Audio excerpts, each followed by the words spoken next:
Well, hey there everybody, welcome back to the channel. I'm Adam, thanks for hanging out with me again today.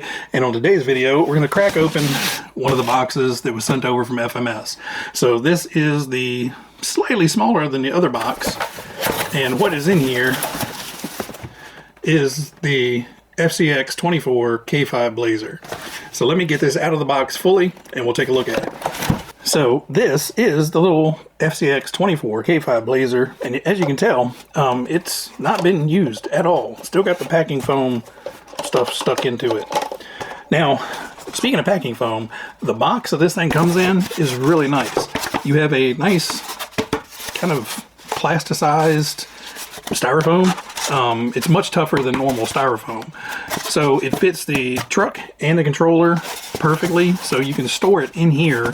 And, you know, it's not going to take up a terrible lot more room than the truck itself. Plus, everything is protected. Everything is kept nice and clean and safe. So before I dig into the truck, let's take a look at what you get. So you get the small radio that comes with the FCX24s. It's comfortable. It's got a big enough grip. I can actually use my little toe thumb here to grab the wheel. Wheel's got a nice foam cover to it, so nice and grippy. So you have your throttle trims and everything on the top of the radio. Like I said, nice little tiny compact radio. You pull down the little battery hatch in the bottom. It takes 4 AAA batteries to power the receiver, or power the radio. Then you get a little accessory bag which contains your charger, some preload clips, some extra springs and washers and screws, a 4-way cross wrench. You actually get a light bar that you can mount to it. Part of the roll cage you can mount to it. We also get a few extra license plates. This one came with the Texas plates on here, but you get Missouri, Tennessee, South Dakota. So if you're not a fan of Texas or you're not a fan of Missouri, you know, you can swap them out. I'll probably stick the Tennessee ones on there just because that's the closest state to me. Then you have your instruction manual. I briefly flipped through this just a moment ago, and it just kind of gives you all the, you got a specification, so it tells you all about the length, the width, the height, the weight, tires, which is nice because if you're shopping for aftermarket tires, you know what size these are. It goes over the controller, it goes over the receiver, then it starts going into the receiver and servo functions, installing the batteries, calibrating the radio if it's not calibrated correctly, trims and travels, trim settings, dual rate settings, fail-safe. So all that. Then it gets into your vehicle setup, showing you how to take the body off, install the battery precautions, and then you start getting into the exploded diagrams, which are really nice. Shows you how everything goes together, even the beadlock wheels, the axle assemblies, front and rear, transmission assembly, the entire body assembly. So yeah, it shows, you know, a great little exploded diagram of everything. So there's no assembly instructions in here, just the exploded views, but should be plenty to get you going on how to work with it. On this, you have 2 clips in the rear, 2 clips in the front. They're a little stiff, but that's great. It's going to keep it from popping off on the trail. But that mounts directly into little pockets on the chassis and will get your body on and off quickly. Now, get this down here. Your lights are plugged in up front, so you can't unplug your lights and set the body to the sides, which we'll do. Now, you have your on-off switch mounted right in the front, so once the body's on, you can reach up underneath there and get it turned on and off. There's a little silicone boot over top of it to waterproof it. You have your all-in-one ESC and receiver up here, and then you have your teeny tiny little battery. It's so cute. So in the truck installed is your battery. So if you open a box and you're like, oh, why doesn't it come to the battery? It's already installed with the truck. So you get a 380 milliamp 2-cell LiPo in here. It's not huge, but neither is the truck. You're not going to need a whole lot of power to run this thing for quite a while. I know some guys said they get 20-30 minutes of runtime off of one of these batteries, no problem, which is great, you know.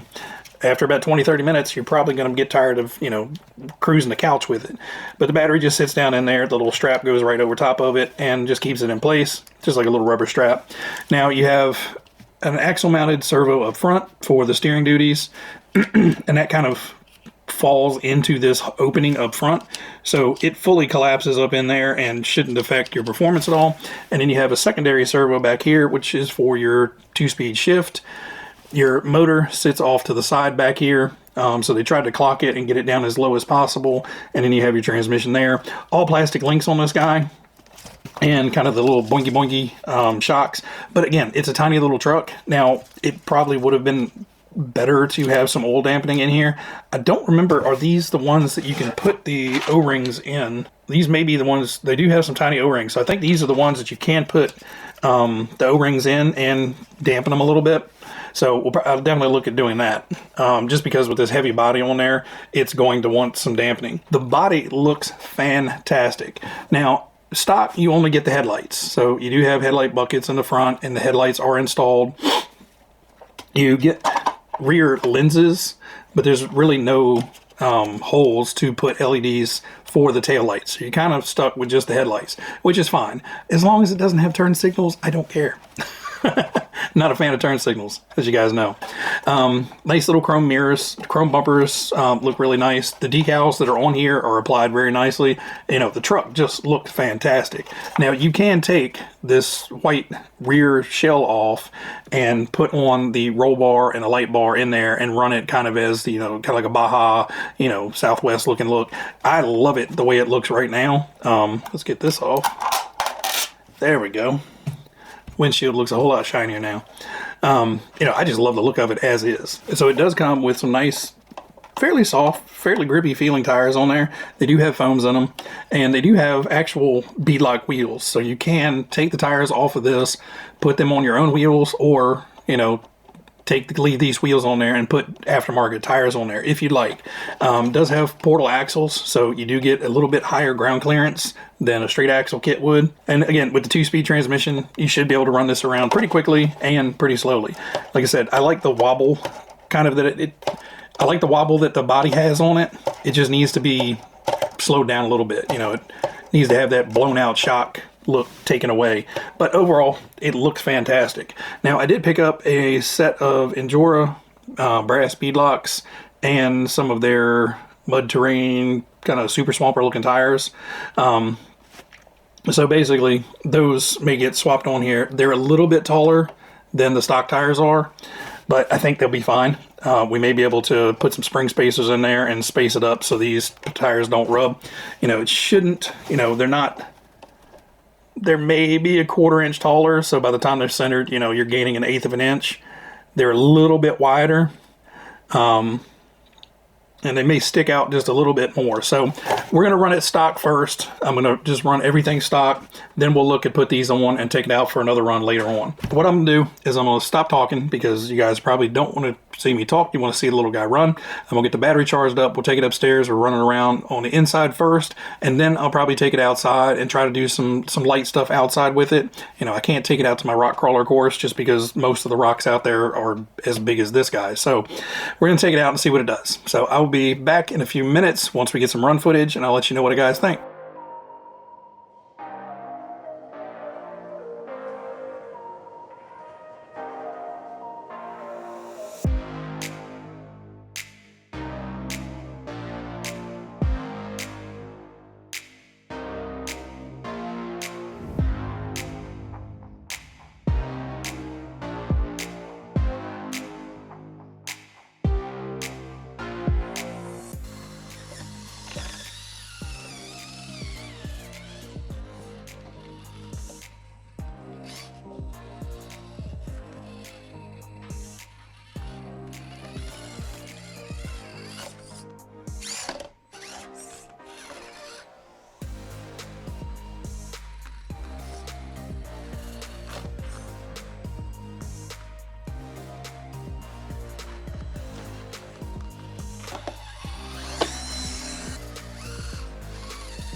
All right, guys, so we're back in from the run, and I'm just going to make it really short and sweet. This thing actually impressed me a lot. It did really, really well. Now, it does have the 2-speed, so it is fast enough to get from one place to another fairly easily. Now, on fast, it does that. Now, in slow, I actually don't mind the body rock. It's just in fast, it bounces around a bit too much. But in slow, going over the rocks and stuff, it actually has a pretty authentic looking, body wiggle to it. So I actually do kind of like that. Getting the body on and off, after you do it once or twice, it actually gets a little bit easier. The first time getting off, it was fairly difficult, but after a few times, it pops off pretty easy, and it's definitely tough enough to when you roll it over, it's not going to just pop off. On the indoor little rock course thing, it did very, very well. Of course, getting a little too forward, too sideways, it wanted to tip. So that's where these are going to come into play, the brass wheels and stickier tires. So, and by sticky tires, they're pretty sticky. So these will go on. We'll get another run with it later on and kind of compare the two. But I think with maybe a spring spacer all the way around to raise up the body and stiffen up the springs just a little bit, and then putting the heavier brass wheels on here, getting that weight down really low, will make it a very, very fun truck to drive. Now, normally, I'm not a huge fan of the 24 scales. They're just a little bit too tiny, but this one actually did very, very well outside on the rocks. The few times it got hung up, either I couldn't see the rock it was going to get hung up on just because I was too far away driving it, or it just fell into a hole I didn't see. So most of the times it did get hung up was my fault. Now there was one part in there, you may have noticed it in the video, where it was coming up the hill towards the camera.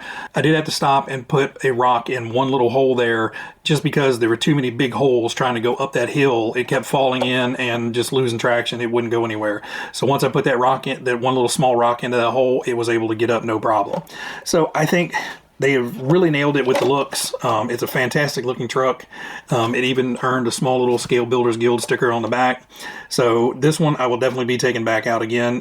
Again, low speed, it worked fantastic. Nice and controllable. Even on the downhills and stuff like that, worked very well. And I think with the new wheels and tires, it will do much better. So I know I spoke a whole lot in the beginning, but overall wrap up, I really, really like the truck. I'm not trying to sell you on it. FMS did send this over to me for review. I'm trying to give you a 100% honest review. One thing I did want to mention real quick before we leave, the servo savers in these I really like. They're strong enough to get the tires to turn pretty much wherever you need, but if you do take a tumble and, jar up against something, it is going to save that servo. It's going to do its job. Hence the name.